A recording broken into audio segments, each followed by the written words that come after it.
বন্ধুরা, নিউজিল্যান্ডের বিরুদ্ধে ওয়ানডে সিরিজ শুরু হওয়ার আগেই ভারতীয় ক্রিকেটে তোলপাড় শুরু হয়ে গেছে। মাঠের বাইরে এত আলোচনা যে মনে হচ্ছে ভেতরে বড় কিছু ঘটতে চলেছে। সবাই এখন একটাই প্রশ্ন করছে, এই সিরিজে ভারত আসলে কি করতে যাচ্ছে। আর ঠিক এই সময়েই যখন টিম ইন্ডিয়ার প্রথম ম্যাচের প্লেইং 11 সামনে এলো, তখন ক্রিকেট ভক্তদের চোখ কপালে উঠে গেছে। কারণ আমাদের নতুন হেড কোচ গৌতম গম্ভীর প্রথম ম্যাচেই এমন এক দল বানিয়েছেন যেটা কেউ ভাবতেও পারেনি। এক ঝটকায় তিনি দলে 5টা বড় পরিবর্তন করে দিয়েছেন। গম্ভীর পরিষ্কার করে জানিয়ে দিয়েছেন, নিউজিল্যান্ডের বিরুদ্ধে ভারত আর ধীরে খেলবে না। এবার ভারত নামছে একেবারে নতুন রূপে। ব্যাটিং হোক বা বোলিং, ওপেনিং হোক বা মিডল অর্ডার, সব জায়গায় নতুন চমক থাকছে। আজকের এই ভিডিওতে আমি আপনাদের খুব সহজ ভাষায় বুঝিয়ে বলবো, প্রথম ওয়ানডে ম্যাচে ভারত কোন 11 জন খেলোয়াড় নিয়ে মাঠে নামছে। কিন্তু তার আগে একটা ছোট্ট প্রশ্ন, আপনাদের চোখে সেরা অধিনায়ক কে, রোহিত শর্মা না শুভমান গিল? কমেন্ট করে অবশ্যই জানান। আর যদি মন থেকে টিম ইন্ডিয়াকে ভালোবেসে থাকেন তাহলে এই ভিডিওতে একটি লাইক দিয়ে যাবেন। ভারত আর নিউজিল্যান্ডের লড়াই শুরু হচ্ছে 11ই জানুয়ারি নাগপুরের বিদর্ভ ক্রিকেট স্টেডিয়ামে। এই মাঠে সাধারণত অনেক বেশি রান হয়, দর্শকদের চিৎকার খেলোয়াড়দের আরো বেশি শক্তি দেয়। এবার আসি টিমের কথায়। এই ম্যাচে দলের নেতৃত্বে থাকছেন তরুণ তারকা শুভমান গিল। চোটের কারণে তিনি আগের সিরিজটি খেলতে পারেননি, কিন্তু এখন তিনি পুরোপুরি ফিট। গিল মানেই দলে নতুন এনার্জি। গত 1 বছরে তিনি প্রমাণ করে দিয়েছেন কেন তাকে ভারতের ভবিষ্যৎ বলা হয়। দলের আর একটা বড় সুখবর হলো, শ্রেয়াস আইয়ার ফিরে এসেছে। অনেক দিন চোটের কারণে তিনি বাইরে ছিলেন, কিন্তু এখন তিনি পুরোপুরি তৈরি। আর মিডল অর্ডারে শ্রেয়াস আইয়ার থাকা মানে বড় ভরসা।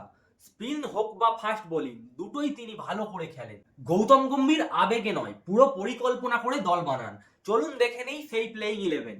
ইনিংস শুরু করবেন শুভমান গিল আর রোহিত শর্মা। এই জুটি মানেই বাউন্ডারির বৃষ্টি। গিল শান্ত মাথায় খেলেন, ফাঁক খুঁজে রান নেন। আর রোহিত রোহিত মানেই বোলারদের আতঙ্ক। একেবারে সেট হলে 15 থেকে 20 ওভারের মধ্যেই ম্যাচ ঘুরিয়ে দেন তিনি। 3 নম্বরে থাকছেন বিরাট কোহলি। দল বিপদে পড়লে বিরাটই যেন ভরসা। তিনি শুধু রান করেন না, দলকে আগলে রাখেন। বিরাট জানেন কিভাবে ম্যাচ জেতাতে হয়। 4 নম্বরে থাকছেন শ্রেয়াস আইয়ার। মাঝের ওভারে রান বাড়ানো আর উইকেট বাঁচিয়ে রাখা, এই কাজটা শ্রেয়াস খুব ভালো করেই জানে।